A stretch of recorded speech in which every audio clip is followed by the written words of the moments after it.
Recording in progress.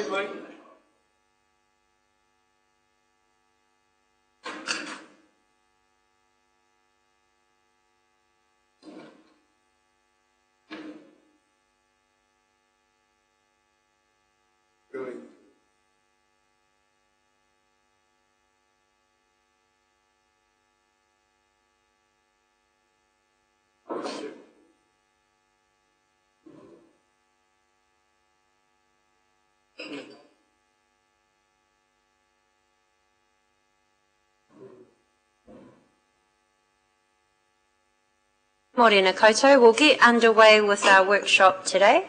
This week is a very big week for councils across the country and also for us as we finalise whether or not we wish to go into the Head Start proposal and of course what that proposal will look like. So just want to remind you that this meeting is being live streamed. Apology for the slight delay in start while we get that rolling. But before we get underway, I'll just open us up with a karakia. Tūtaua mai I runga, tūtaua mai I raro, tūtaua mai I roto, tūtaua mai I waho. Kia tau ai te mauri tū, te mauri ora, ki te katoa, haumi e, hui e, tai ki e. Now, as you know, we have had quite a lot of discussions around the Bay of Plenty and also towards South Waikato and Taupo. At the moment, where we are in Rotorua is we've made our decision just recently to put in a proposal with Rotorua being central, our Eastern Bay councils merging there and also the Western Bay councils as well. Decisions are still being made this week on how everybody else will land, but what the opportunity today is to focus on what the Rotorua Head Start outline proposal will look like for Central Bay of Plenty, e.g. Rotorua, bearing in mind that we have also noted that if we do need to amalgamate, that we would look towards Taupo and all the Kaituna catchment with the approval of both councils only. So that's an open door for potential changes in future, but right now, unfortunately, Taupo has making their decision. What we're hearing from them is that they may still try go by themselves, so we'll actually find that piece of detail out tomorrow. Including what Western Bay and Tauranga will do. So it is time now for us to discuss ours. So I'd like to hand over to Sam and also to Andrew. You would have received the draft of the Head Start outline proposal, and just a reminder, today is an opportunity to provide any final feedback. The staff will seek some direction from us, and then any final changes will be made for the council, extraordinary council meeting where we will approve it on Friday. So it is good that we're able to have this discussion in a public manner, which is being live streamed. I have no doubt some people are tuning in. So please feel free to be as open and honest as possible as you're concerned, or with any concerns or suggestions, so we can make sure that we finalise on Friday what not only we're comfortable with, but our Rotorua community could be too. So I'll now hand over to Sam. Kia ora, councillors. Thanks for the time to do this. So today really what we're about is getting some feedback on this initial draft, and so appreciate there'll be some spelling mistakes and grammatical errors and things like that. It's still quite draft, and in terms of the look and feel of it, we've worked with the comms and engagement team, so we'll have a format so it looks like a Rotorua document. It's in the template that we have is the similar look and feel of everything else that we've done for Head Start, so it won't look like this document that Andrew and I now probably lack of creative ability put together. So it will look a lot better than that, but we're not here to talk about the look and feel, we're here to talk about the substance of it. And so really it's an open floor, but probably I'll just probably put some questions that I would like to get guidance from all of you on. Then I'll pass to the Chief Executive for any additional points, and then we'll take any feedback you all have. And so for me, some of the feedback that I would love to hear is Do you think that we've correctly described the unitary status, so what that unitary looks like and is named and feels like? Have we articulated the non-negotiables clearly, so around particularly local representation, Māori wards, the Te Aroha relationships, financial protections, and that regional decision-making?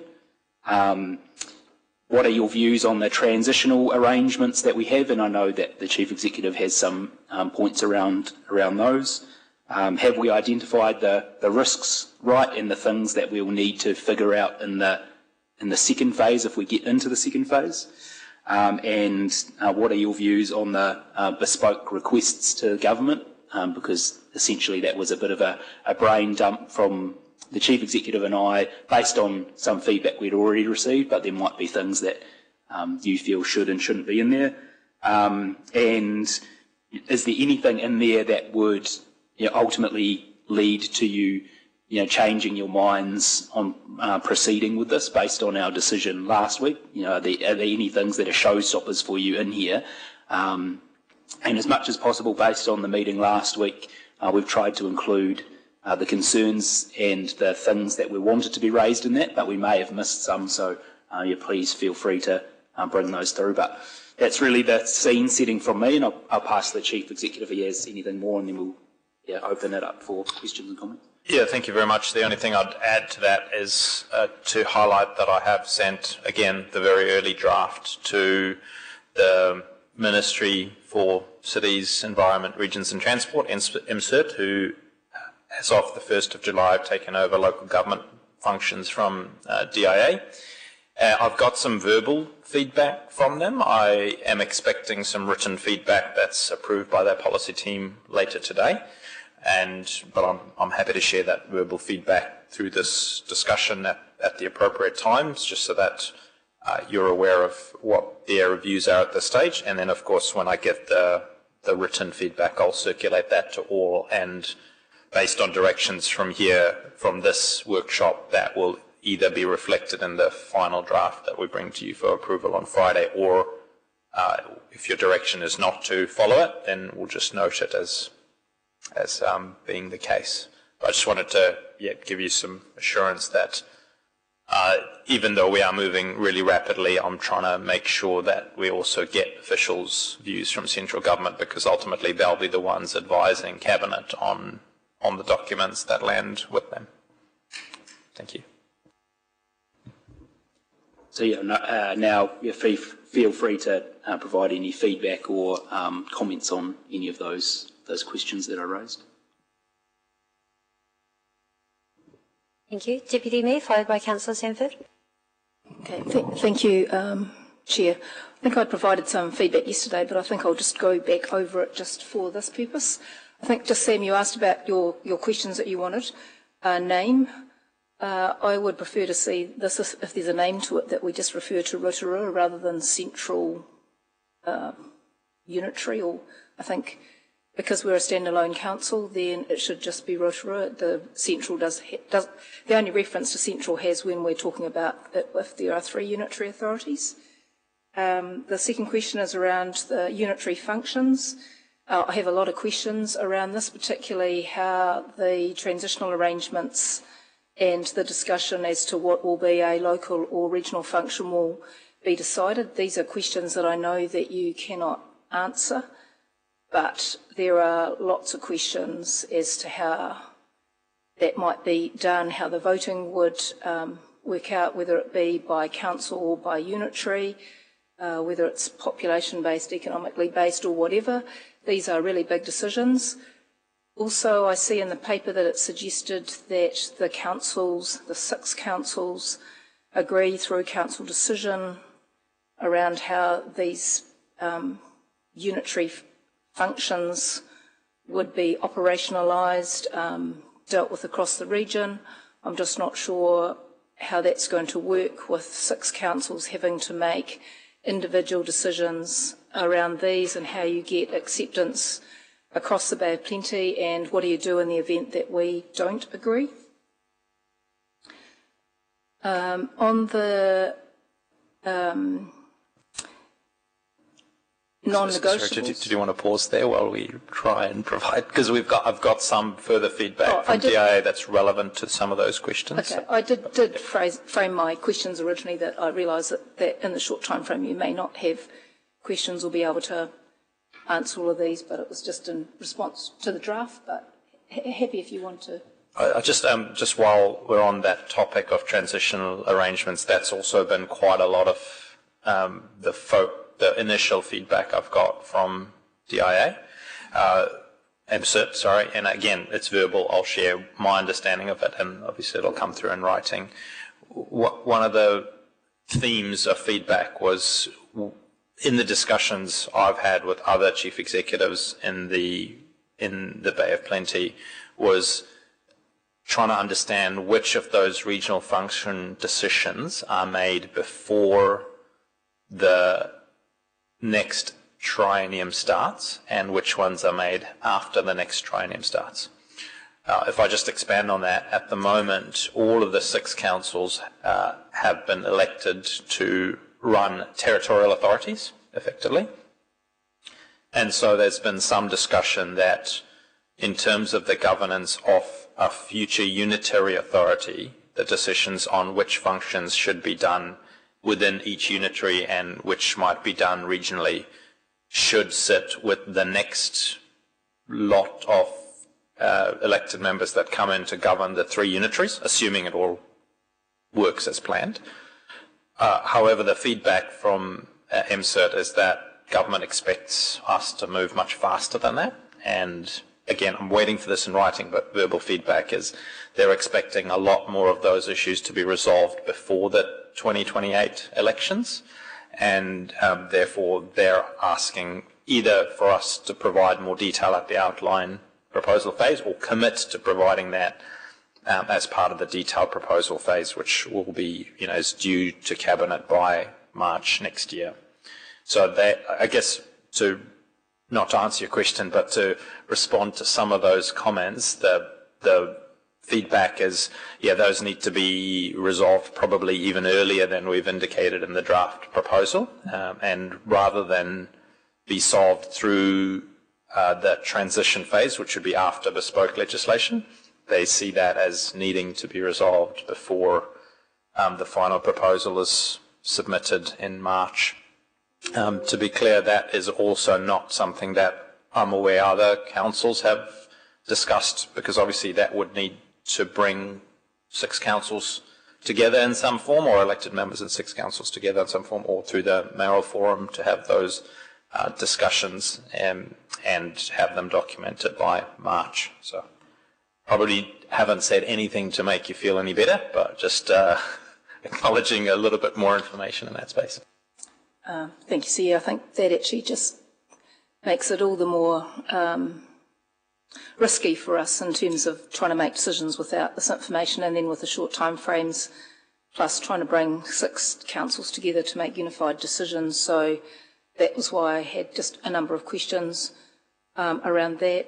Also have, when you said around the governance between now and 2028, what does that look like in terms of the governing body, if you want to call it that?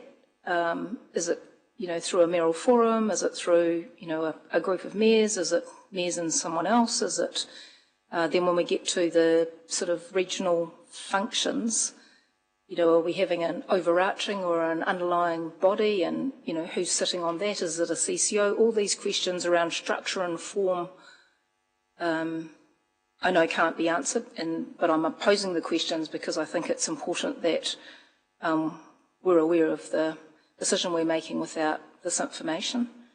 Sam, you asked about non-negotiables, and I thought that was great that you had the opportunity for us, if we're going through this pathway, if we decide to do it, that this is the opportunity for us to ask the government for the things that we believe we would want for the district. Part of the issue we will have is a $9 million hole from the regional council funding, and so to ask for things which might fill that funding gap, I think are non-negotiables from my perspective. From a regional perspective, we've had issues, I think, with geothermal, stormwater, those are the sorts of things I think we should also ask for some control, if you want to call it that, over, or decision making. And so I think that definitely, if we're shaping our own future, then now's the opportunity to ask for all of those additional things. The other thing that also came to mind is, if we do to make a decision to go down a Head Start proposal, we'd been told that there was no off-ramp, and I think maybe as part of the non-negotiables or negotiables, there should be an off-ramp. If we do some more due diligence, if you are able to answer some of the questions that I'm posing and it just comes out that actually we're going to be way worse off, then I think we need to be able to back out of this rather than being forced to continue through this process. Yeah, sorry, those are just my initial thoughts. No, thank you. Appreciate those thoughts. Thank you. And do just want to be clear as well that while this is an opportunity to share any concerns or opportunities that we have, the proposal before us is really just that initial decision, do we want to be part of Head Start or not? We've already had the council decision on that to be Rotorua only, and of course the opportunity for this workshop today is to just finalise the proposal, which will go to council for adoption or not on Friday. So just to keep the scope of this clear, but I know that any comments that will come from the staff will then start to put that through. So please raise any and all issues or opportunities that you do have in here, and understanding the time frame of detailed design will be in the next phase if we are accepted or not, which may be a challenge being only Rotorua as well, which is why Central was there, because there still is potential opportunity if Taupo wish to come our way. So we'll carry on. Please let me know if you want to share anything. Councillor Sanford. Thank you, Your Worship. Yeah, Sam, Andrew, thank you so much for all the work and the report, or the proposal. I thought it was really good, and I thought you navigated some of the more contentious issues really well around some of the wording and some of the negotiables or conditions in there. There's a couple of things from me, and some of these are really minor in terms of wordsmithing. When the DIA was talking to us here, is it Sarah? She often used the word complexity to describe the Bay of Plenty region as an example of why we might be able to have more than one unitary discovered over the entire region. And I would go back to them using exactly the same wording. Like, I would describe it, the region as complex, hence why this particular proposal with the 3 unitary works. And in particular around, I think it's point 6 in the proposal, I think we need to outline why in their Essential or Rotorua works so well because of the wider complexity in the Bay of Plenty, and describe exactly what that is, so that they can clearly see that there's a difference, between the 3 unitaries. So that would be one proposal. Similar to the Deputy Mayor's questions, I had a number of things on transition. For me, and I'm really reluctant to try and give you more work, but a timeline in here would have helped me. And I got a bit lost when it was talking about the transition between now and the 2028 election and the transition that would happen afterwards.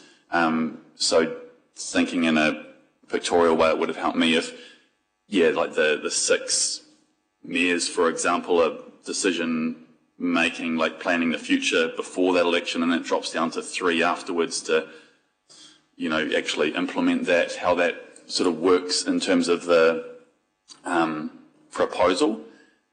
I was wondering if we need to ask somewhere around, if there's some sort of mayoral forum that's being set up or something to outline what the transition of the regional council looks like in the future.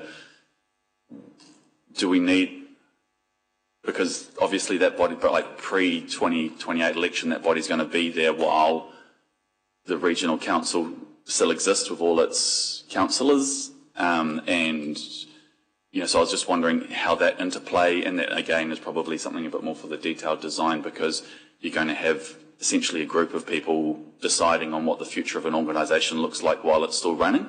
It's like bringing in drivers to a car while the car's moving, and so just a little bit, I guess, the cooperation in there. And if we mention like this is going to need the cooperation of, because I imagine the regional council staff are going to have to do their BAU, but they're also going to have to assist in planning what the future looks like for them and their services. So that was some of the stuff on transition. And then I was wondering if we needed something in there to say, like if the government decides not to go with the 3 unitaries, then the whole Bay of Plenty, that might be in the letter at the beginning, falls over.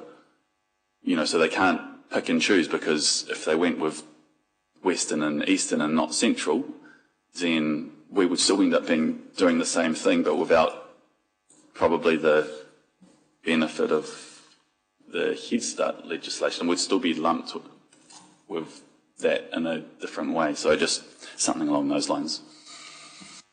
Yeah, no, thank you. Appreciate that feedback. And yeah, that complexity point's a great one, because when I was reading the way that the Taranaki area ones were kind of forming, and they were doing a north and south, and then leaving a New Plymouth out, and I was thinking, well, how does that really look different to what we're doing? And then I think that complexity does add a different point, because from a high level, I wouldn't have suggested that either of those looked eligible, but then we're trying to make the argument that we are. So I think that's a great point. Thank you. Yeah, and appreciate the other points as well.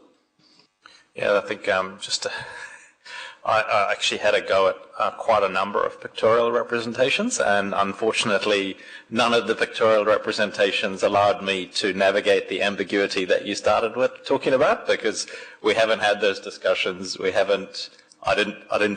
think a picture just made it too clear, and then when it was too clear, I was like, council hasn't agreed to this, so what am I doing? So that was the challenge.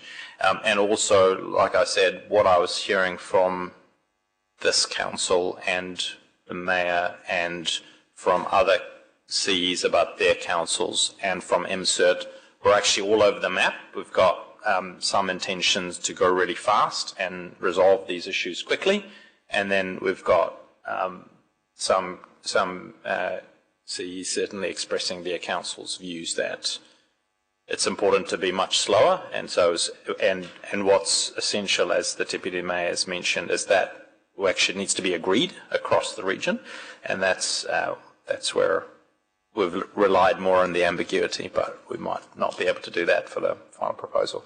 And can I just add one more thing to your comments around that transition committee? That's also really strong coming through from the verbal feedback I've had from MCERT, is that they're almost putting the burden on sub-regional proposals to prove why they're better than a single regional proposal. So that transition of the regional council from doing BAU, having existing governors, to not, is much more complex with sub-regional proposals, and they've made the point that's why they have set the bias effectively for full regional proposals and put the burden on sub-regional proposals to prove how they can be as good, which again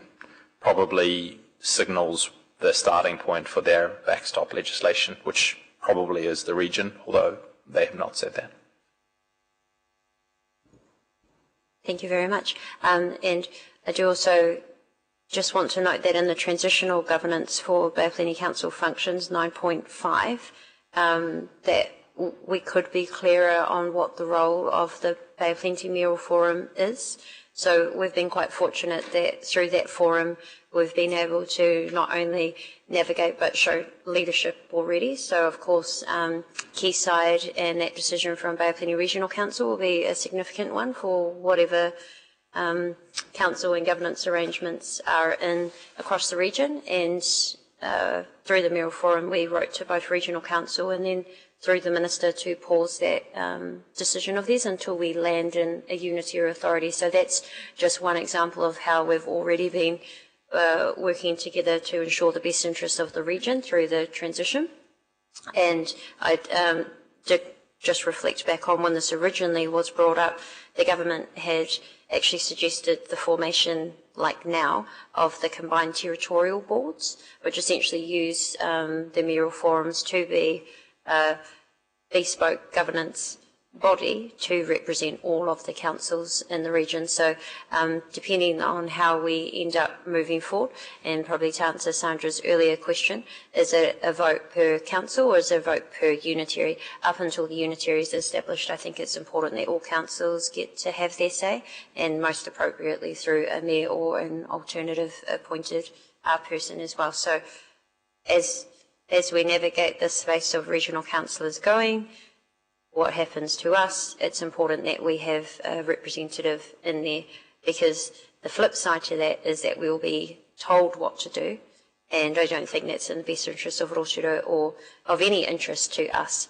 And so the decision here and the fight here is, how do we protect our community from being a wider regional? Do you want to go on Head Start, which we've made that decision? Yes, we do. Or do we want the backstop? And so I think there is still risk, but we are still at risk only being Rotorua and Central to actually not qualifying for a Head Start if the region altogether doesn't work well. So currently, as you know, the proposal going forward is to make a submission as a Bay of Plenty region with three sub-regional unitaries. If any of those sub-regions then fall over, potentially the whole region could fall over. So that is the literal complex nature of this. If another council decides not to go onto Head Start, then we are potentially all screwed and we will all be in backstop with the region anyway. So I think it's important that whatever we put forward, even if not complete, it at least is giving a direction of where we wish our community to end up. And right now that is Rotorua or a region. So we'll carry on. We've got Councillor Barker and then Councillor Lee and then Barker, Patterson, Timara Benfeld-Lee and then back to Sanford. Thank you. Thank you. My question probably follows on from what you've just been speaking around the Regional Transition Committee.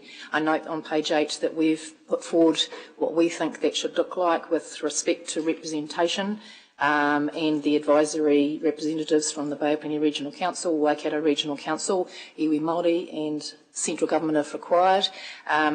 Do Sam and Andrew, have the other regions indicated a preference they might have at this stage for a transitional committee? Are we on the same page in that respect, or have we not even had any of those discussions? Thank you, Councillor Barker. I think at this stage, and I've tested this yesterday with a number of CEs across the Bay of Plenty, the feedback generally has been they've been really focused on the integration between the territorial authorities being amalgamated within their proposed unitary proposals. What they have not had a chance to have any discussions, because those obviously would involve you all, is how that work between the future unitaries would occur. Just so you're interested, if you're checking email, I've just forwarded through the written advice from MCIT, which has arrived 2 minutes ago in my inbox, so you can have a look at that as well. So coming back to your question, no, that they haven't, and their strategy has been also to be reasonably vague in their proposals, which at least we're consistent in that approach across the Bay of Plenty. Which doesn't give me a lot of comfort, really, because I see that as one of the biggest risks for us when we're designing an approach to go forward as a region. making sure that we have the representation right in the first instance, and actually the right weighting to the voices around the table and around the region sitting in the room, that's going to be really key. And so it makes me a bit uncomfortable, to be honest, about not having a bit more being settled on that. And just secondary, with respect to feedback, your comments around MCERT wanting to know why sub-regionals would be better. I think we need to do a really good job. We're heading in the right direction, both of us. We need to do a really good job of focusing on the unique character of not only Rotorua, with respect to the district's uniqueness, with respect to the crossing of the boundaries, which you've mentioned, but maybe that needs to be a bit more of a focus, but also our complex and wonderful relationships with iwi, mana whenua, and across the district. We've alluded to them, but we haven't actually quantified them, and whether we actually give the examples, because a lot of people sitting around those tables may not be aware of how complex those relationships are, and actually focus on the relationships, because I think that's where the power of being our own unitary is those relationships that we've built up over time. So they would need to be rebuilt if we took a different approach that was a bit more widespread. So a bit more focus on those things, I think, would actually help to answer some of those questions that MCERT might have, but also the final one would be local voice. And I think there's a really powerful case to be made to MCERT that we can actually improve on the way we do our decision making across our district and across our region, with a slightly different representation model that really strengthens local voice, whatever that might be like. That's just my 10 cents worth. Thank you. Thank you. No, thank you. Oh, sorry. And just on the regional points, from having, because now the decisions are coming through from the rest of the region, it is quite clear in their proposals that we're probably in the position where, because we don't have to worry about those horizontal integrations, we can spend some more time on that. So we'll have a look at how we can do that. That fits in probably a little bit stronger than we have at the moment, but also doesn't,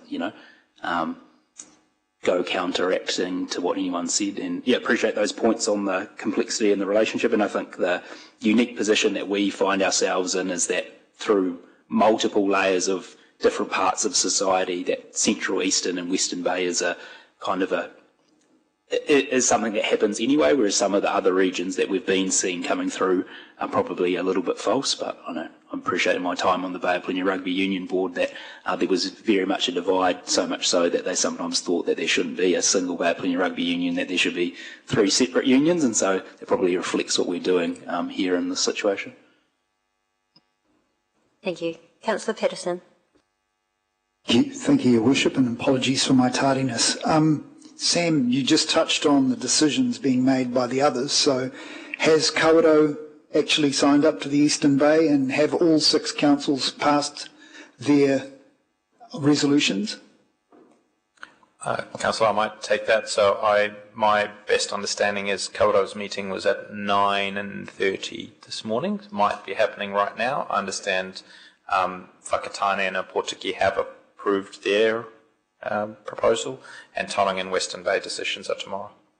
Thank you. So going back to the governance, which my colleague to my right mentioned, would I be correct in assuming that a Rotorua Central Unitary Authority would have a governing body similar to this, with 1 mayor and elected councillors, including Māori ward councillors, which has been quite clear in here? Would that be then reflected with the other 2 unitaries? Would they have 1 mayor, councillors representing their whole areas? How would that work? Yeah. Effectively, that's what their proposal contemplates, because that's what a unitary authority is. It consists of 1 mayor and a number of elected councillors, however that unitary authority does that representation. I haven't seen the latest out of the Western Bay Tauranga proposal about what it says about local boards, community boards yet, but the peak governing body, which is the council, has consistently 1 mayor and 1 council in each of the 3 proposed unitary authorities. Thank you for clarifying. Oh, sorry, just to jump on that. The finalised version that's been signed off by Whakatane and Portuguese, and in the draft versions that I've seen from Western Bay, they do focus on that peak board with discussion about things like the upcoming representation review would be an opportunity to look at those types of things underneath. So even for the central or Rotorua one, it might look like the peak body looks similar to this, but it means that with that bespoke legislation, then there can be opportunities to ensure that there are better local representation, whether that's through local boards or any other type of arrangement that we can come up through in that time. Yeah, and if I can just add further to that, is what we've drafted in the proposal is during the detailed design phase, so before March, our council would effectively conduct a rapid representation review, which would then inform what went into the final proposal. So we already know about multi-wards, and that's hopefully really clearly drafted in the document.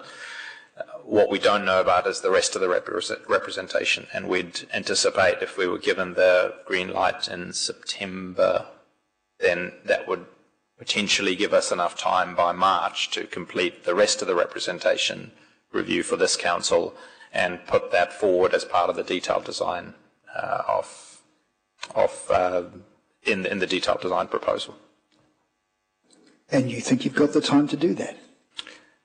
I'm not considering what other things I might be asked to do at this time. I'm just saying if this is the top priority for this council, which is what I've heard, and given the significance of what it is, I think that's reasonable view. If we get through Head Start, there'll need to be a discussion about how we balance the different quite demanding work streams, both for us staff, but also for the community, and how they have to engage with different council processes all at the same time. And then in terms of the representation review, it's something that we're required to do anyway. So in terms of the time frame for the long-term plan, that's something that we already have factored into the workload. Obviously, we haven't factored in doing a detailed design on top of that, but it's part of the current workload. So that type of representation review wouldn't necessarily be on top of what we're currently doing, but all of this other stuff would be on top of that. Thank you. So that was going to lead to my other question, which was, we go down this path. We've already got, as you mentioned, LTP representation review now added to that mix. What's going to fall off? What can't we do? Councillor, I can't answer that here. And to the Mayor's point, let's solve one really big problem at a time. I think today we're really keen to get feedback on this document. If we get through, then I need to, and based on initial feedback after we submit, try and get some understanding of how likely that is. Then obviously me and the executive team, we need to work on what's deliverable within our current resources, think about what it makes sense to do a lighter touch on, and what you really want to focus on as a council, because everyone's bandwidth is going to be stretched.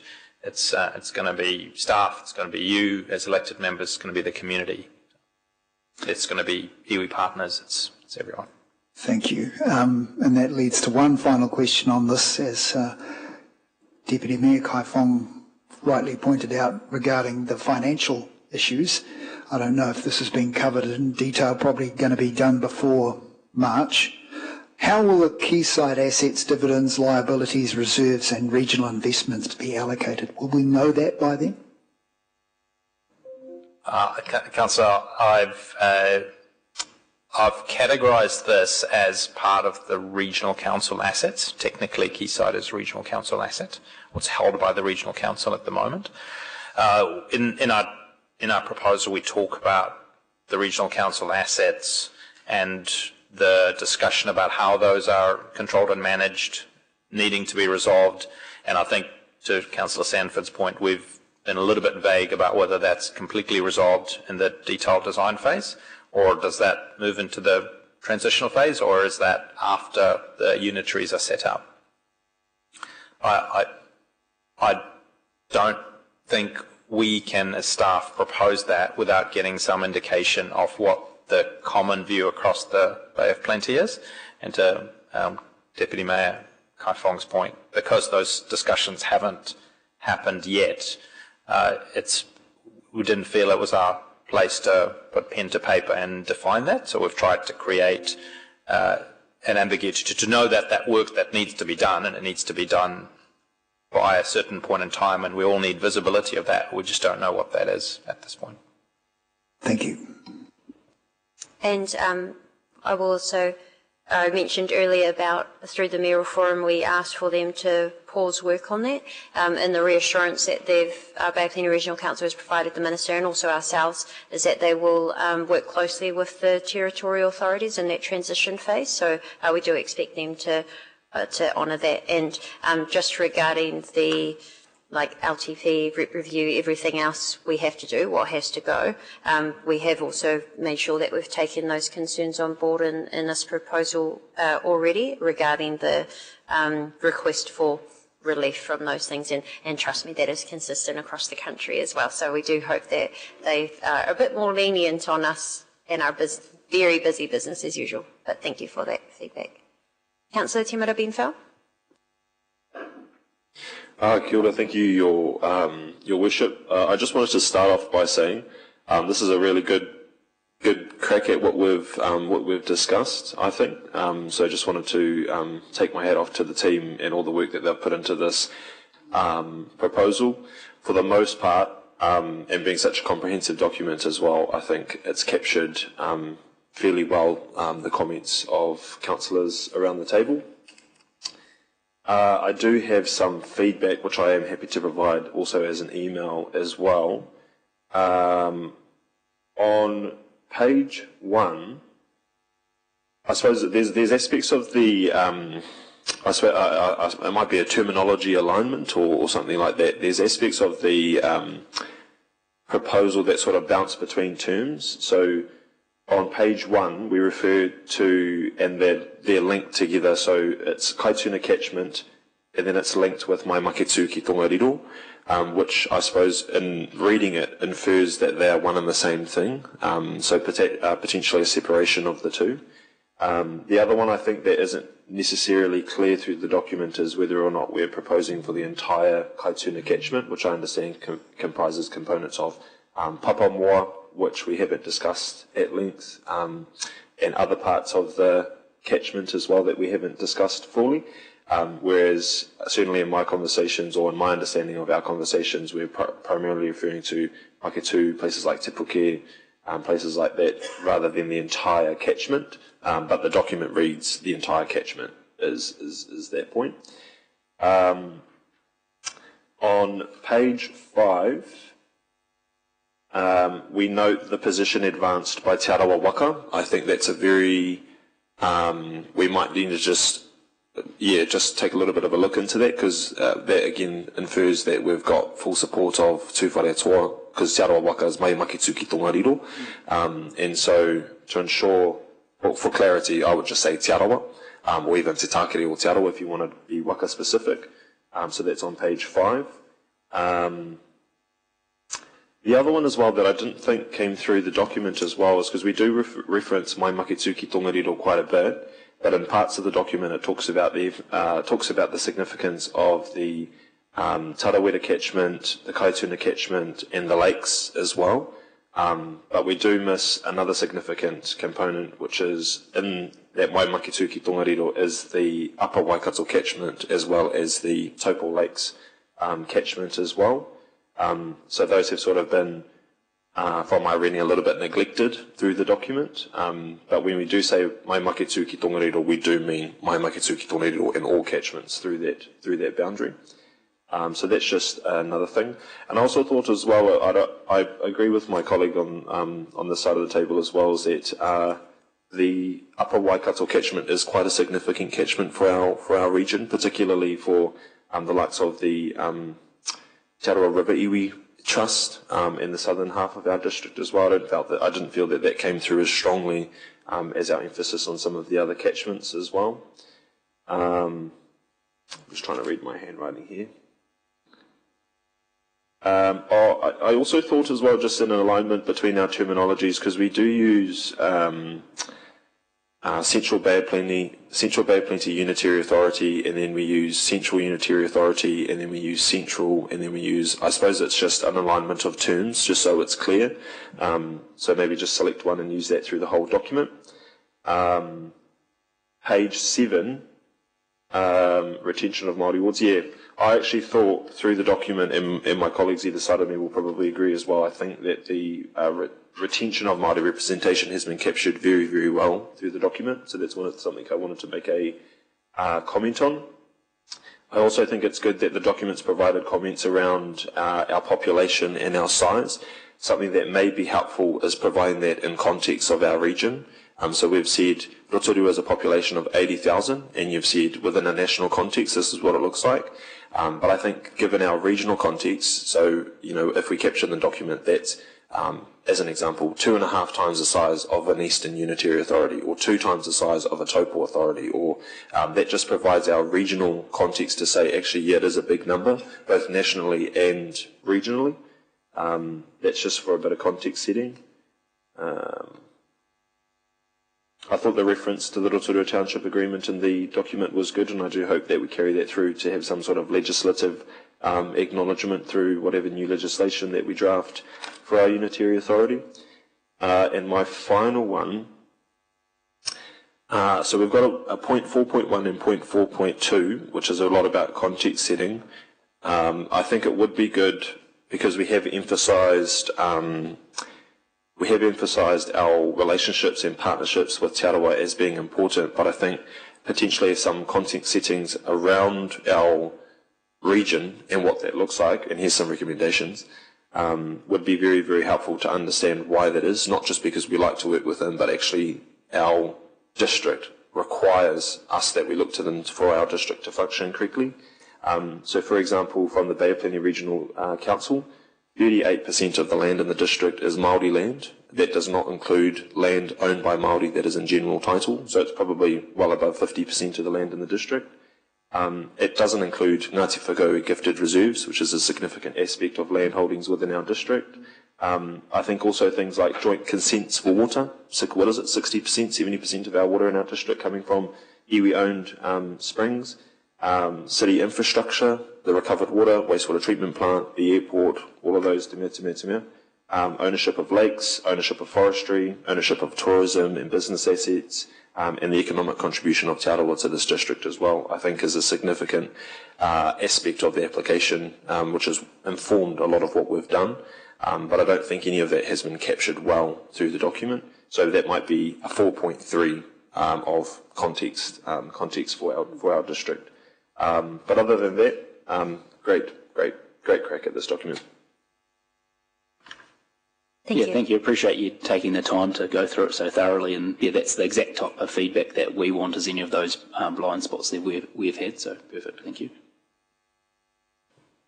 And just checking, is it possible to also get some of those visual elements, like I expect through either comms or design, that it could have a map that shows that within the region, and then there's also in the timeline as well potentially. So I think that should be prioritised for Friday, just if it helps others who aren't from here but are making a decision for us, for them to understand that.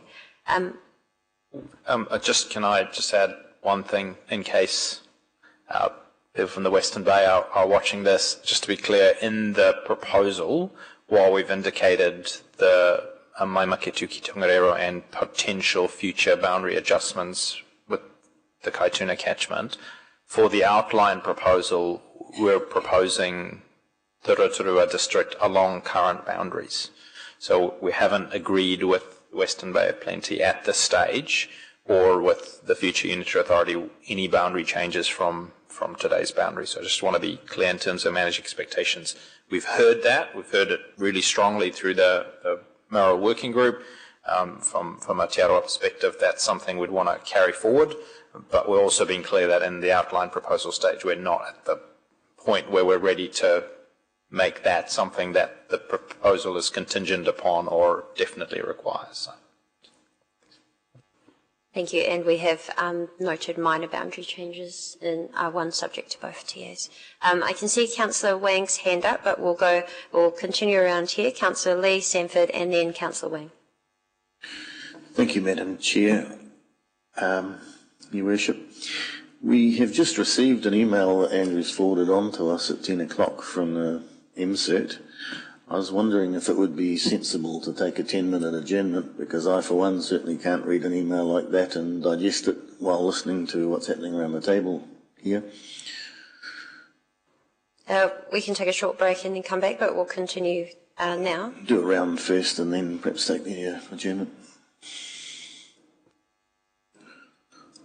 Yeah, okay. Well, the CEO gave an update on what it was about, but we'll carry on. Did you have any further feedback? Yeah, I do. Excellent start. Thanks, Sam. Great document as a starting point. Thank you for that. I do share some of the Deputy Mayor's concerns about what we're doing here is not without risk, and that's acknowledged, and we're not doing it comfortably or easily. I agree with her with respect to calling this unitary authority Rotorua rather than Central Bay of Plenty. One of the risks that we have is, and it was brought to our attention by the Bay of Plenty Regional Council, is how the quayside assets are going to be handled in the future. So on that basis, I was wondering whether that belonged as one of the bespoke legislative requests that we could address, at least from our perspective, what we think should happen, or at least mentioning that it should be covered as a bespoke legislative requirement. Whether there's any thoughts from our Chief Executive or yourself, Sam, on that? Yeah, I think, I suppose my initial thing would be that the government couldn't legislate that, but I suppose if they're getting rid of the regional councils, it's probably in a grey area space. I think it's probably, I imagine, something that the government wouldn't want to specifically legislate on.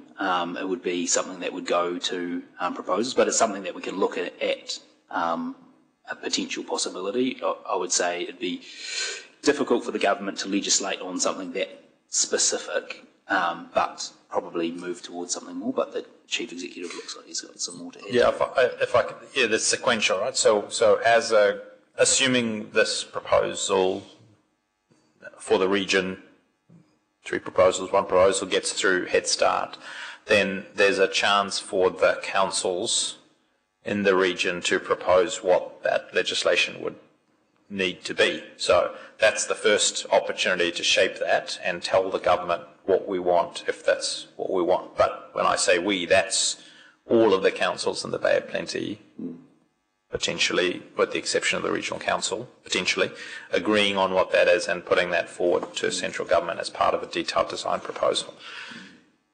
I think, to Councillor Patterson's earlier point, just that one topic is a significant issue for 6 councils, communities to get their heads around, and that's why we haven't even tried to tackle it in the outline proposal stage, because those discussions haven't happened whilst the mayors have had that discussion and been very clear, and the regional councils responded to that direction from the minister. That's about what not to do. That's not about what to do, and that's a much more complex discussion that needs time, input, bandwidth, input from elected members across 6 councils. Complex process. So I think that's one that potentially, if that's a agreed priority for all of the councils to develop in more detail through the detailed design, but potentially one that needs to be resolved even after that bespoke legislation is agreed. Okay, thank you. That's all for the moment. Thank you. Councillor Sanford. Thank you, Your Worship. Just having briefly looked at the MCERT email this morning and the first point they make about eligibility, I was just wondering, like our front page, our cover page here is Head Start outline proposal, and I was wondering if we should do some wordsmithing on this so that the cover letter that the mayors are putting in is the proposal, and then that proposal comes with part 1, 2 and 3, and so our cover page wouldn't say Head Start outline proposal. It wouldn't necessarily be probably part 2 of Bay of Plenty proposal.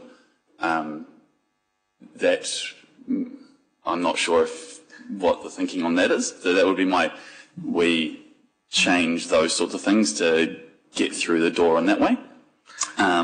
The second bit is... Should we tackle that one now? Yeah.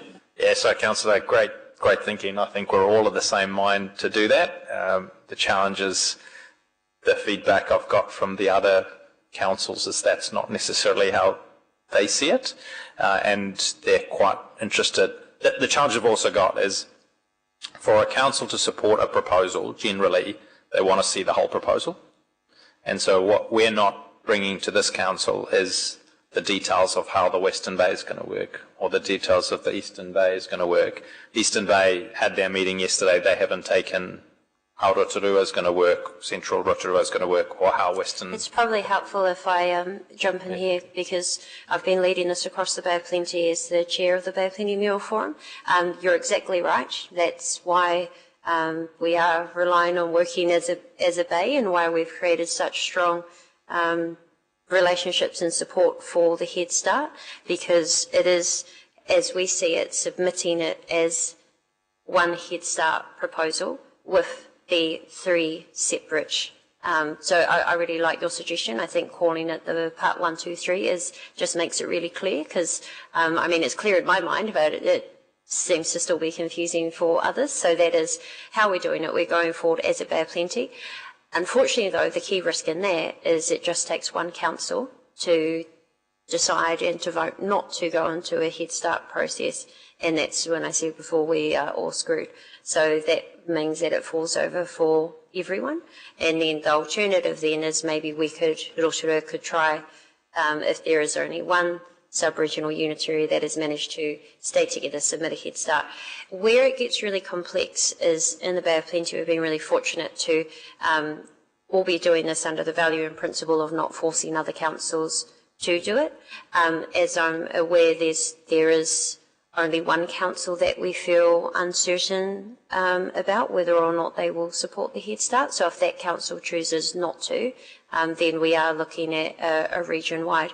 Of course, within the criteria and the rules of the 3-month Head Start proposal, if you have majority population, which Sam may wish to speak to, and this is what we're seeing in other regions, is unfortunately other councils are being named in other people's proposals and essentially forced to go into a unitary authority with them. So we haven't wanted to do that. We haven't had to do that.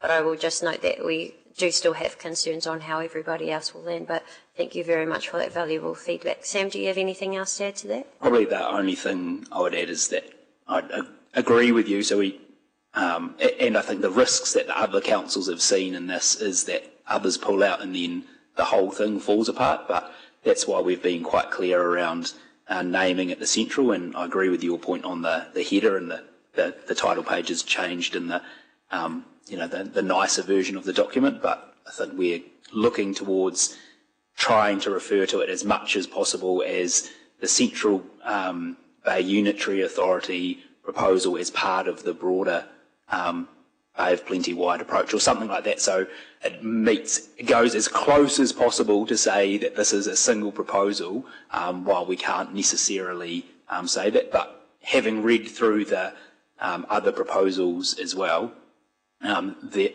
are quite clear as well that this is an overall Bay of Plenty approach, without necessarily going to the point that it's a single proposal that's set, which I think in our minds would have been the best option for us, because that's the safest option for us. But the other councils, because they already have eligible proposals, clearly eligible proposals, whereas ours is probably, we're making a technical legal argument, I suppose, on it. It would probably be safer for us, but they weren't in the space to be agreeing to that, and that's why the mayoral letter to go over top of that is seen as wrapping these together. And we were central because originally we were looking towards South Waikato and Taupo, remember? So, and that did come through strongly in our community feedback today on both sides as well. So, yeah, the door's still open to them. We'll see what happens in the next few months. You have some further? Okay, please. Yeah, thank you. Yeah, the other bit sort of came on the back of, Andrew, your comments earlier about the sort of burden of proof falling on sub-regional, and the default being the region-wide. And assuming that we get our proposal in the door, to me a lot of this is a sales pitch, and we have to sell it like a sales pitch. And so in section 6, where we're talking about, what's section 6? The case for change in assessment criteria. Like I said earlier, I think outlining that complexity really well is key. But, also I think we can build on, to Councillor Barker's point, the fact that we're not 7 councils, we're 8 councils, because we're a council that involves 2 regional councils, so that's more complexity. So we're actually solving that complexity by going from dealing with 2 regional councils down to one unitary. But also, like putting some of the government words back to the government. They're big on economic development and reducing red tape. And I would see that as when we're talking about, supporting the new planning system, simplifying local government, just a lot of those buzzwords that get used endlessly in government circles, we should be using those buzzwords with some justification behind them, and selling that, and just, that would be my suggestion in building out some of the rationale for why this is going to be so much better and more fantastic for people in Rotorua. No, perfect, thank you. And that is one of the challenges that we're grappling with, and I think probably it's a good point of going a bit too far, because I suppose the Chief Executive and myself, usually when we're drafting documents, we're trying to keep it very balanced, but I suppose when we're providing something like this, it is a proposal, so we're trying to be, making sure it's factually correct, but ultimately trying to persuade people to do something, aren't we? So that's a great point. Thank you. We'll go online now to Councillor Wang. Thank you, Worship. Thank you, Sam and Andrew, for talking to us. Can I, just going back to the document, page 13 on part 8, the sub-regional and cross-boundary considerations, I'm just slightly concerned around the word, or not concerned, probably a bit strong, but also just around the wording around the Waikato catchment. I think it might have been already mentioned by a couple of councillors already, but just the wording there around, the detailed design that will need to confirm how regional planning, local authority arrangements, iwi relationships, ratings, etc., etc. It doesn't really mention the possibility of boundary adjustments.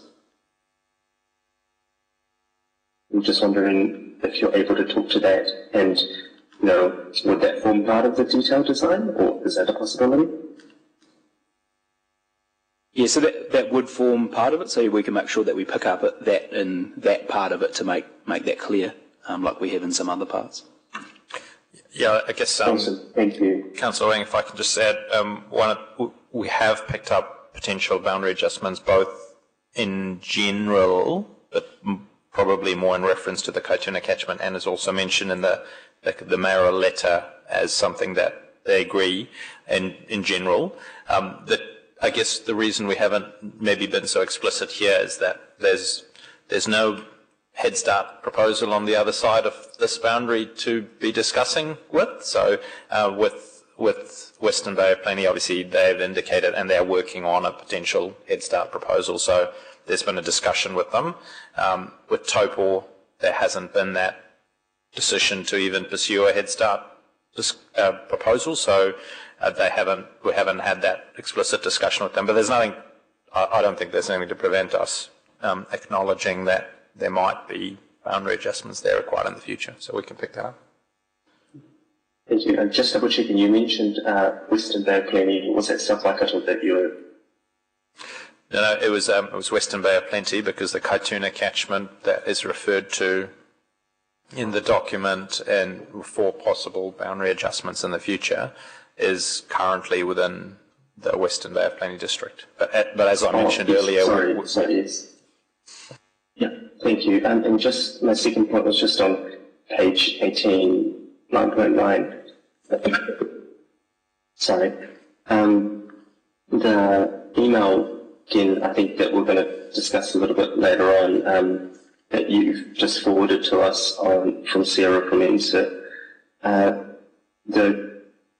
which one was this? Crown rating, Crown property rating, and how we want that as a conditional arrangement. It looks like from what we've received from them that would unlikely be successful. And so is that something that we need to discuss around changing that from conditional to negotiable as advised by them? Or is it something that we... No, Councillor, I think that's, as Mr. Fellow said at the start, this is exactly what we want your feedback on collectively so that we can get the drafting right. I think personally from me, then if that's the case, then personally I would like it to stay conditional, because I think that is something years and years we've been discussing, we've been trying, lobbying to get government to do, and I think we're at this turning point now where things like this and destination levy or accommodation, the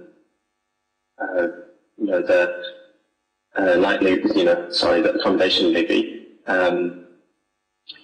this is the prime time for getting, trying to get some of these issues through and these arrangements through. So definitely have my support to keep it in as a conditional item. And then, the last one was just around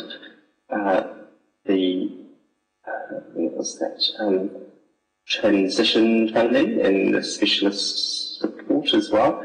I guess have we had an indication about what, obviously this is something that we're trying to look for as in getting as an arrangement, but have we had any indication of what that actually might look like? And if that would be even possible? Councillor Wang, I don't think we have that. Again, potentially it's probably one to get some common agreement across the Bay of Plenty around the scope of what we need to tackle through the transition and what we leave for the next unitary authority governance to come in. And so that scoping needs to be done before we probably put a number on it. But again, we wanted to signal it to the government now rather than not saying anything and then they expect us to fund it out of rates. So I guess that's where that was coming from. Yeah, absolutely. Yeah, thank you for those comments.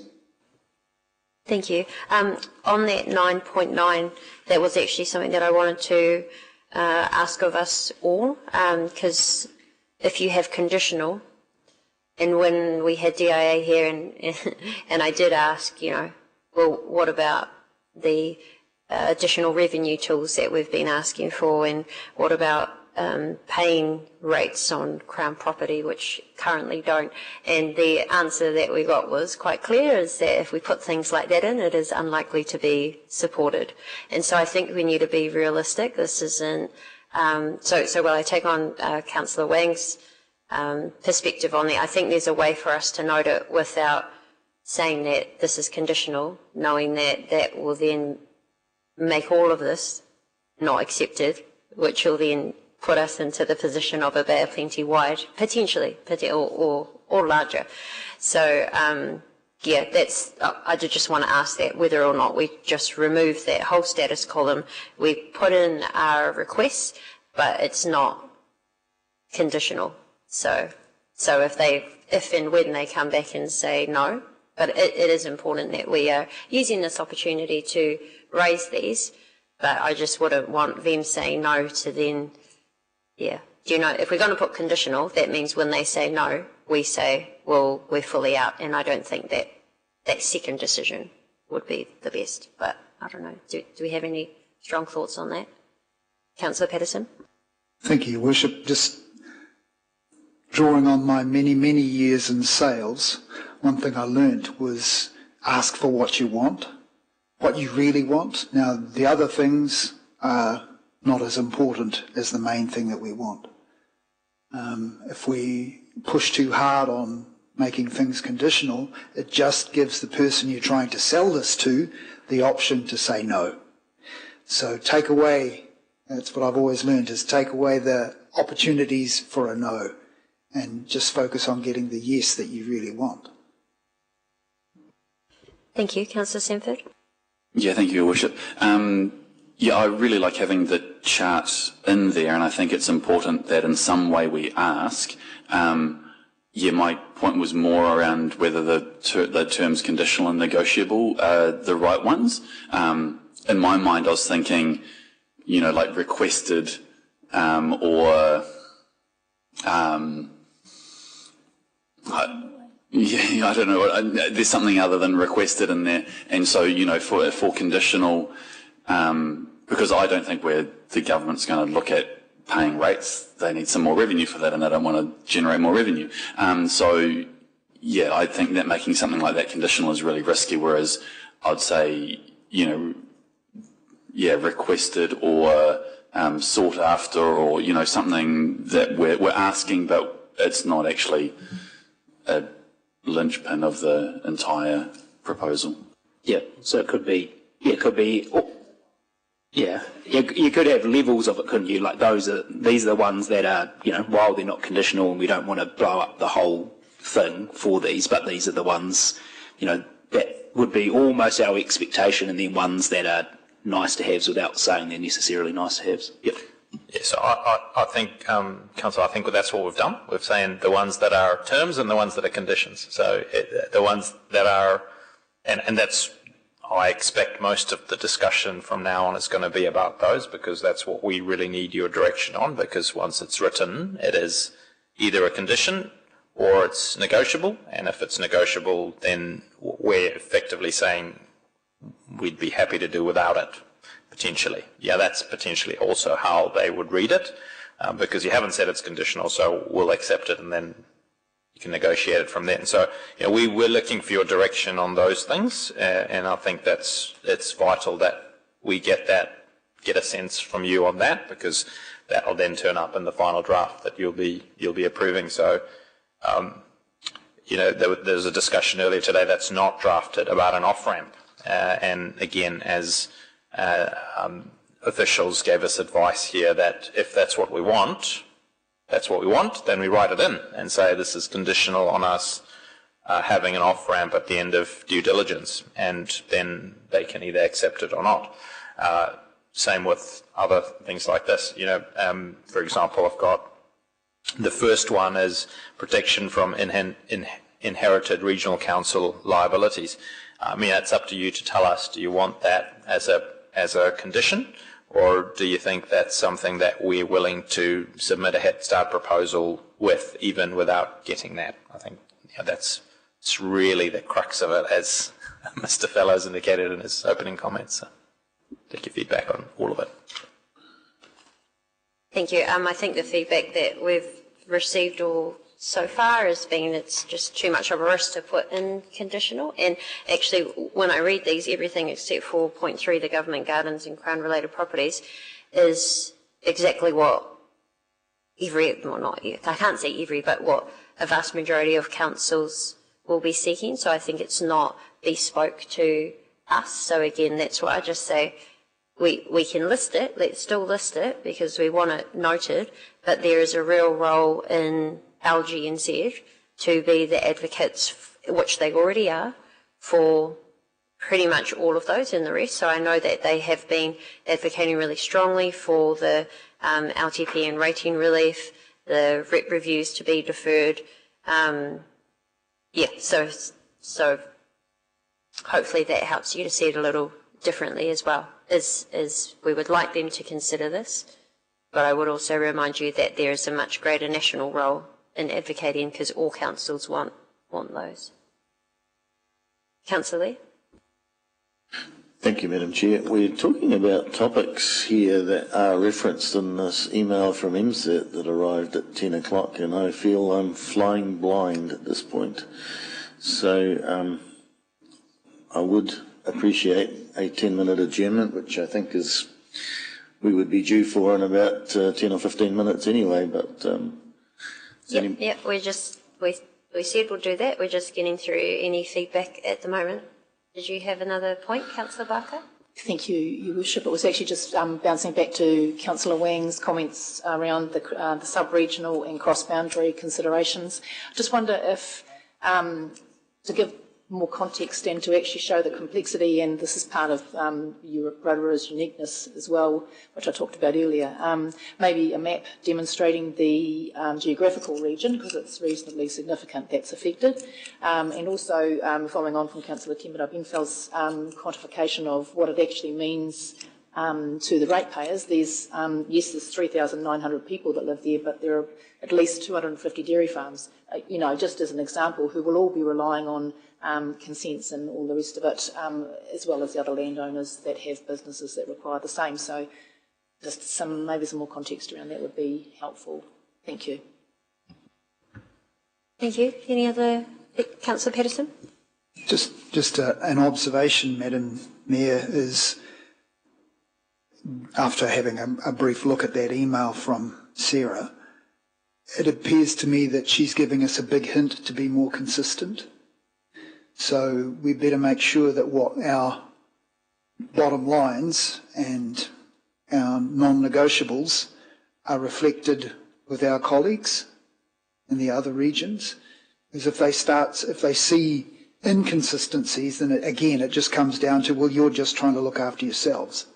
And that's not a good look. If we're trying to present a united front, our messaging should be similar. Thank you. Yeah, thank you, Councillor Patterson. I think, as Mr. Fellows mentioned earlier today, already 2 councils, potentially 3 by now, have adopted their drafting, and their drafting is what it is.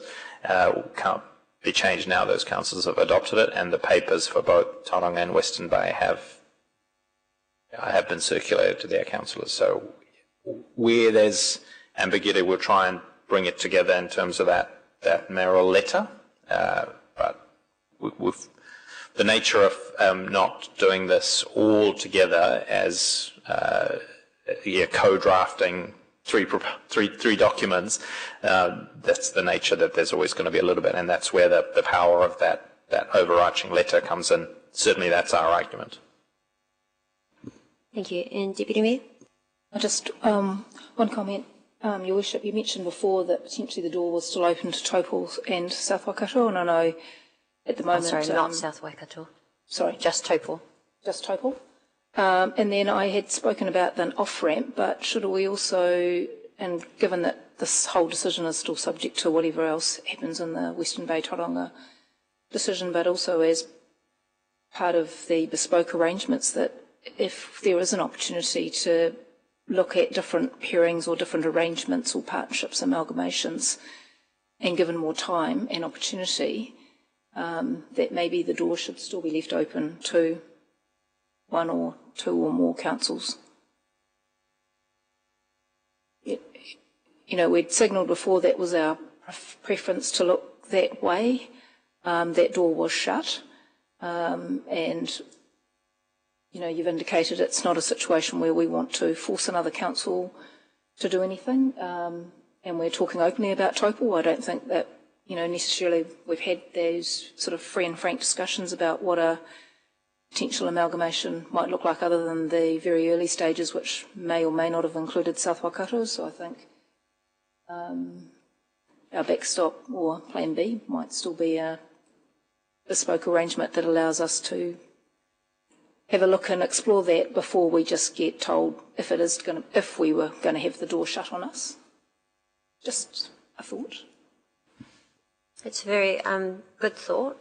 And I did have a discussion with Minister Simon Watts yesterday evening, and just mentioned the complexity of what this process means to us as councils, as communities, but of course with the Bay of Plenty region and some other councils just simply not being ready. So it has been very difficult, and the key issue that we've had to grapple with is just the very fast time frame to be able to do this in 3 months. So although we had a bit more time because we were already considering what could a Rotorua unitary look like, I do believe that Taupo with more time, and this is because they're quoted, we're hearing this from them saying that they just don't have time to make a decision to go into Head Start at the moment. So in the discussion, what I believe is that if we continue with this in the Bay of Plenty region, but then also note that if we are given a short extension of time to work with and see if Taupo wish to come our way, because right now the real threat for them is being pushed into a Wairu Waikato region, which is not better off for them.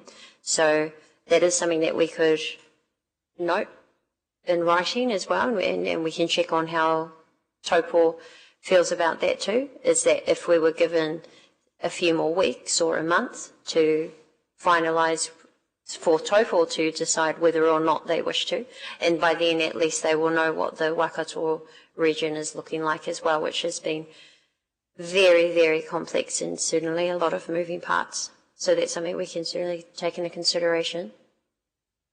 Whether it be a request for an extension or even part of the request for a bespoke arrangement or the opportunity to explore another option.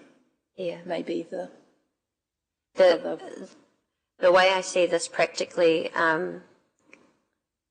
working is because the 9th of August deadline was for the Head Start, if you want to be part of Head Start. Currently, the communications we're getting out of Taupo and the statements they're making publicly is that they do not wish to be part of Head Start. They want to go it alone because they haven't had enough time to consider what will be their best pathway forward. Now, if we do that, that's why I'm suggesting only a few weeks or 1 month and ask for that, and this will need to be a request from them, really, is to be able to ask for that to still be included in the Head Start pathway. Because once that ship sailed, it's going to be gone. And so it's not an opportunity for councils who wanted more time to say, well, we need another 3 months, or we need another 6 months. I think just the short time frame for them to decide. And if they don't wish to, then they will be backstopped. The other option too is to include it in ours as, we've had discussions, and the view of our community and the Taupo community from what we've seen is that there would be a preference to join, and so as part of the backstop process that in our Head Start proposal that we're prepared to consider Taupo potentially joining at the point of backstop or something like that maybe, which wouldn't then necessarily mean that we need to ask for an extension of time frame, but highlight that if they're subject to the backstop, which they've said that they're going towards, that one of the options that are available to the government is that they potentially join us, and then that gives our new unitary authority, because it would, I imagine, be in 2028, but they might do it earlier, the opportunity to decide at that point if they want to expand that unitary at that point or not, and then it would probably eliminate some of that discomfort probably on both sides about making a hasty decision.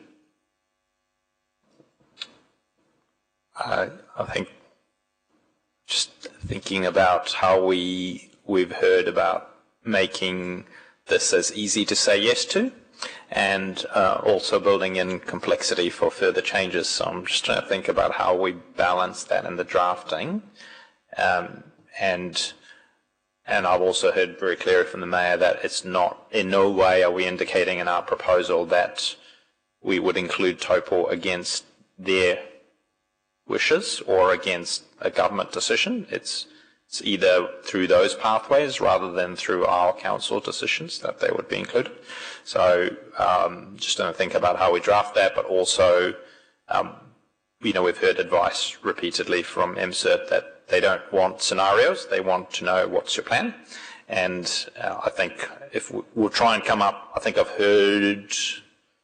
we've heard this. We'll go back at the recording again and try and get some words that effectively try and leave the door open for either through a government process or through that council's decision to include them in in Head Start, but being very clear that this is a Head Start proposal, and therefore it follows the timeline and the policy guidelines of Head Start rather than off something that's not quite the backstop, because it's, again, we've been heard clearly there's Head Start and then there's not Head Start. So. Thank you. Councillor Maxwell? Thank you, Madam Mayor. I've listened with deep interest, and thank you for the comments that have already been said by my nephew here, Terika, and Deputy Mayor and Ben. But for me, I left our meeting last week and felt that, well, 9 of us kind of supported, 1 against and 1 abstained. But to me, I'm not unhappy about the fact that Eastern Bay has decided to do that their way. West Bay of Plenty, Tauranga and Western Bay were clear from the beginning. It's not our fault that we are a crown and the whole jewel in the whole area. To me, and Deputy Mayor mentioned about our identity. Yes, I prefer the name Rotorua, not Central. But if you want a Maori name, Mai Makatuki Tongariro, that'll do us. But so for me, whilst I do want to have a chance to read that letter from Sarah, the email, we haven't forced any of the other councils into the positions they've gone. But having heard from some of them, they're feeling warm towards us. No one's jumping up and down that Gisborne's on their own, or some of these other places are on their own. So if we want our identity and we say Rotorua will have ours, if the government wants to force somebody else to come in with us, we're not doing it, they're doing it. So for me, I think we should be in there on the 9th of August with a proposal, Head Start, and then have a look what comes back to us to make other decisions, but retain our identity. Kia ora. Thanks, Councillor Maxwell, and I'll update the wording to say that the proposal is a Crown proposal with the Rotorua as the jewel, so we'll get that in there. Thank you. Look, let's take a short break. If you don't mind, I'll just say 5 minutes, and then we can come back because I would like to finish on time at 11:30. Okay. So 11:05, we'll come back. Thank you.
Interest of those who may be live streaming, it's basically talking about an eligible proposal, so would need to be really clear on basically our plan that it's not just a joint letter of support, which I think has been picked up. That letter is actually showing that there is support to submit a Head Start proposal as the Bay of Plenty region, of which there will be, and we could call them parts, which was the great suggestion from Councillor Sanford. So that's essentially the first part, being clear about that. Also, noting the approach to regional functions, that it's important for all sub-regional proposals to be as consistent as possible in how the regional functions will be delivered, or at least the process for deciding how to deliver those functions. So I think we've actually talked about that already. So that's good. We'll make that clearer. And then just finally in the email was requests and requirements of government, which again was a very good discussion that we just had about the bespoke arrangements that we're putting in, and the note from through this email from the MCERT staff member was just that it's worthwhile considering how likely these requirements are to be achieved, and in particular mentioning where additional clarity may be helpful is the proposal's requirement for Crown property rating, which will involve substantial policy work. So again, I think we still put it in if that's what we want, but we just removed that status column of it being conditional or not, so at least we're still putting this request forward, and we can ensure that at a national level, because we will not be not only the only council or region, but many councils across the country will be asking for this. So hopefully that provides some clarity on the email to everyone. So we'll continue with our discussion. I would like to wrap up at the time of 11:30 as proposed, but Councillor Lee, we'll go to you. Thank you, Madam Chair. If I understood you correctly, you just referred to removing the status column from the bespoke arrangements sort table, which the email says is very useful. So why would we be contemplating removing the status column? Is that what you said? The email says that it's the Rotorua proposal contains a very useful table outlining the status of the BPROS arrangement sort, and then goes on to say, but you just need additional clarity, and some of these things will require substantial policy work. So I'm saying the status column in terms of the conditional or negotiable, which already came up in our discussions. 9.9 is status of bespoke arrangement sort. So I think it's just a matter of how they've named it. And as we've already discussed, and I think pretty much decided, having conditional is not helpful if that means that if they can't say yes to that right now, we're not through the Head Start proposal. But we can consider this more further in the detailed design of the final if we wish, and if we wish it to be conditional. Could I have some feedback on that topic from either Sam or Andrew, just to offer their 2 pennies worth? I think the Councillor Lee, my pithiest summary of this is it's about balancing risk and opportunity. So if we're clear about what you ask, what you want, then there's a chance that that is clearly understood and declined, and the entire proposal fails. That's a potential benefit versus a potential downside. If you flip it around the other way and you don't ask for anything clearly, then there's a likelihood that you won't get anything, or there's some likelihood that you will, depending on what the government's mood is to negotiate. So what we're seeking direction on, and this is why this discussion is so useful, is where does this council want to draw that line? What do you want to call non-negotiable, and what do you want to call negotiable? And we've had feedback, and the worship has explained that obviously the more you put in and the more you ask for, the greater you jeopardize your proposal. That's the risk. The benefit is the more that you put in and the more that you might get some really good benefits that are good for the residents and ratepayers for generations to come. So, however, as you add in more and more of those requests, you make it more likely that the government won't accept it and decline it altogether. So that's a judgment decision about what you include and what you don't include, and we're keen to hear everyone's views and have a go at what that might be and see. Then give it to you for your final approval on. Yeah, I get that. That's all very clear. Thank you. And obviously, a discussion could be had on the status of each of those 8 items. Do you have a particular opinion about whether the status column should be retained? I think it's important that this council is very clear in our proposal what we think is absolutely conditional and what we're willing to negotiate. So I think that's important. So we should have that column in. Thank you. No, it's a shame you didn't get that after it being mansplained to you as well. But if I can read the email, it says, if these matters remain conditions of support for the proposal, they may reduce its likelihood of being selected. It is really clear, and I think we've already had a good discussion on this prior to seeing the email, so it was already of consideration of this council. Councillor Patterson. Thank you, Madam Chair. Just looking at this again, this key sentence that stands out to me above all of the rest of the whole email is, if the Bay of Plenty councils have a clear view on the best regional reorganisation option, greater clarity may be required on how the individual proposals collectively constitute a single eligible proposal under the Head Start pathway. That, to me, is the key phrase. If we get that right, then we get the tick. If we get that wrong, we don't get the tick, and all the rest of it just falls off. That's, to me, if we're going to put energy into anything, it's that. I agree. Look, let's get any final comments that people have. I know that we've had really good discussion. Our staff have taken on board quite a lot of suggestions, and no doubt we'll be busy for the rest of the day and tomorrow in preparation for Friday. We'll go Councillor Sanford and then the Deputy Mayor. Yeah, thank you, Your Worship. And not wanting to, drag this 9.9 bespoke arrangements on too long. The one that, if the column was to stay, the one that I would change would be the rating on Crown properties to negotiable.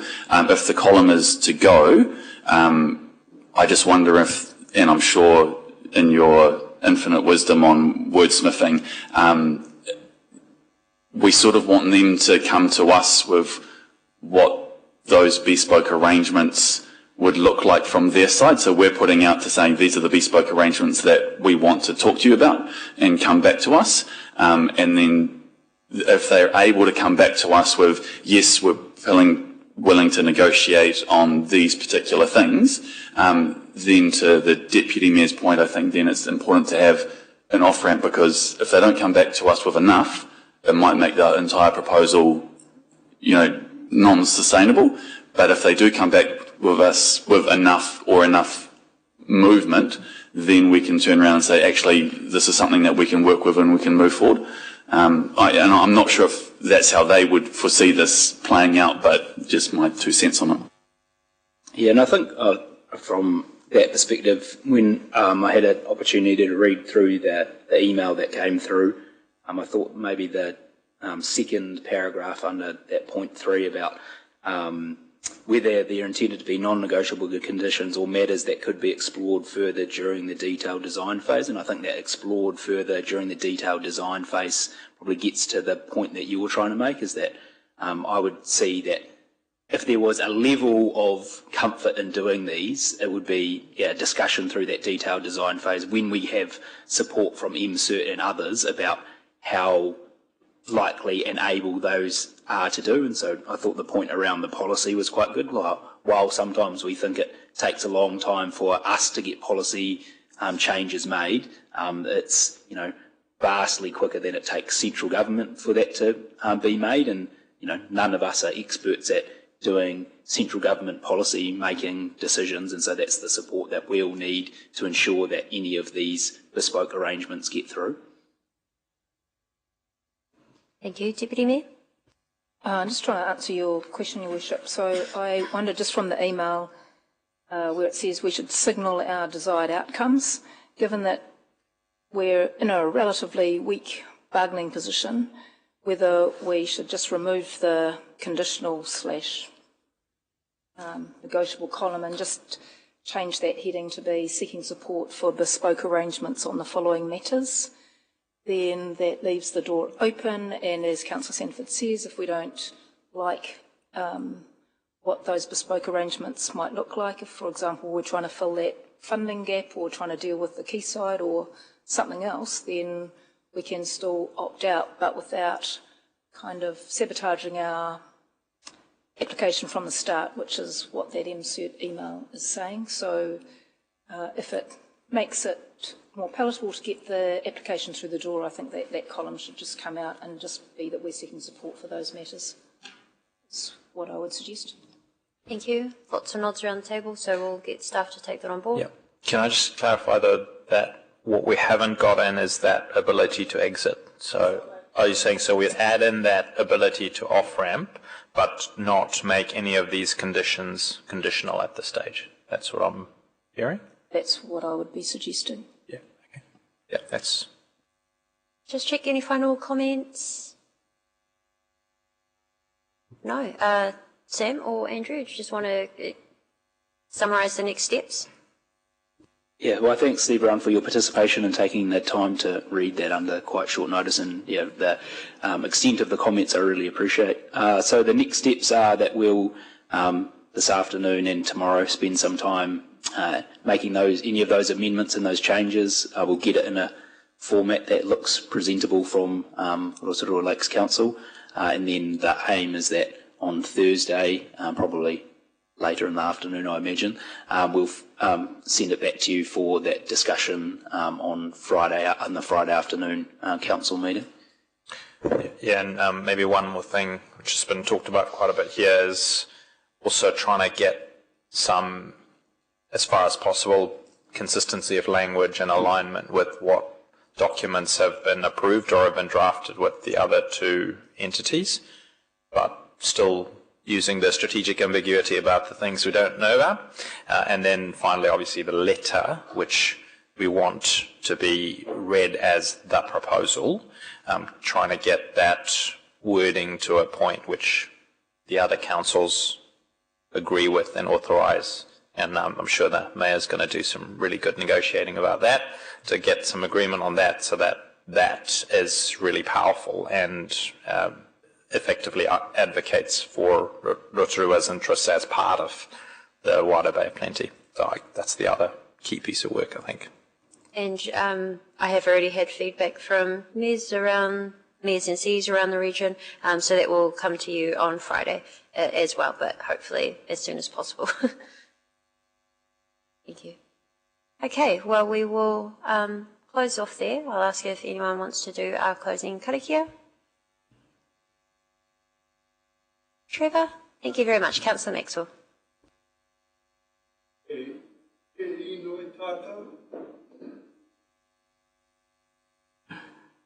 Kia tau anō, kia tātou katoa te ata whai o tō tātou ariki aihu karaiti.